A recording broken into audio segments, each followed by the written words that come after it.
If you're like me, you have probably seen hundreds of videos on self-love.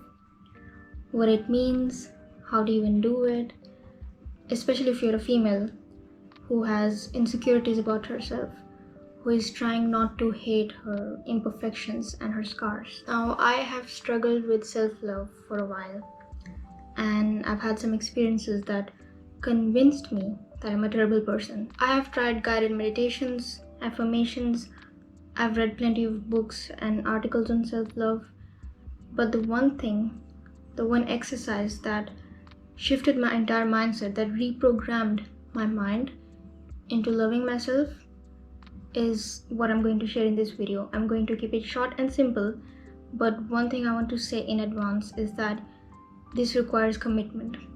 You need to do this consistently on a daily basis, and it has to be a part of your daily routine. So here's what I did. I wrote 100 reasons why I love myself, or 100 things that I love about myself, or 100 things that I'm proud about myself, anything along those lines. Now, at first, when I came up with this idea, with this exercise, I instantly labeled myself as a narcissist. Like, whoa, 100? How dare you? Because I could barely think of 20. I could easily come up with probably 100 reasons or 100 things that I don't like about myself or I hate about myself. And that's when I knew that I desperately needed to do this exercise. So I challenged myself to write one thing, even if it's one sentence, one line, one quality about myself, every single day. And it could be in the morning before I sleep. I had to set a reminder to remind myself, because this had to be done consistently. And the reason why I'm stressing on consistency is because our minds have been brainwashed a lot through like a lot of years. Like, it could be because of toxic relationships, toxic jobs, or your own upbringing, just the damages done by our society. So how do you think that it will take just a few days to reprogram your mind? You have to constantly feed yourself with the positive self-talk. I won't lie, I did struggle with completing the list, especially when I reached around 50 reasons, because it kind of became repetitive. But it forced me to think deeper about myself, to be creative, to think about all of the experiences, the pain, the achievements, all of the days that I survived when I thought I couldn't, things that I almost forgot. And writing them every day gave me such a good feeling about myself. And this actually turned into something that I was proud of, something that I did that I was proud of in the past 24 hours. So I would usually do this before I sleep at night. So anything, it could be even something simple you did for yourself, like a self-care thing, or maybe you give yourself the rest that you needed, or something that you did for someone else. Anything that you love about yourself, like about yourself, or something that you're proud of.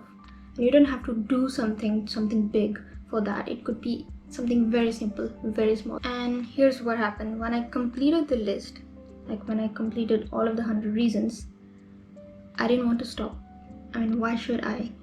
Every day is worth something. Every day is a gift. My existence is a gift to myself and to others. So I try to do this every day, just one thing before I sleep. And this helps me a lot. This has helped me in my confidence, in my overall self-esteem. Like, just perception about myself has improved so much. I feel like self-love is a skill that everyone needs to learn, but especially women, because some of us are way too agreeable and naive that we let others dictate our emotions. If you don't practice self-love today, if you don't work on your insecurities today, tomorrow your daughter might struggle with it. She's going to follow you. You are her example and her role model. As a woman, we need to understand and believe in the fact that we are love. You are love. It's not a sugar-coated, cheesy, make you feel good in the moment compliment.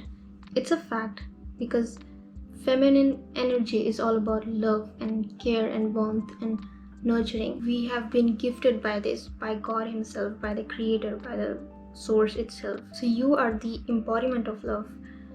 That means you don't need to seek it from somewhere externally, because it's already within you. You just have to learn how to tap into it. And the reason why we need to be so proactive about this is because of the damages done by society. I mean, there is no denying about the negative effects of social media, especially on girls and their self-esteem. And here's what you can do. You can actually turn this into a challenge. You can challenge your friends, your sisters, your mom, like get everyone on this, because then you have accountability partners. You can motivate each other. You can create a WhatsApp group about this and just challenge each other to come up with one thing that they love about themselves and just appreciate each other, remind each other of their worth. And I think we need this because not many girls talk about it. I mean, I've seen girls just talk about, I hate this about myself, I wish I could change this thing about myself, I might get a surgery for this, but why? So that's it. That's all. I still have a lot to say as usual, but I feel like shorter videos are much more motivating. So I'll see you guys in the next video. Feel free to share your results, your thoughts, your feedback on this, and like and subscribe if you want to see more of this content. So take care. I'll see you guys in the next video.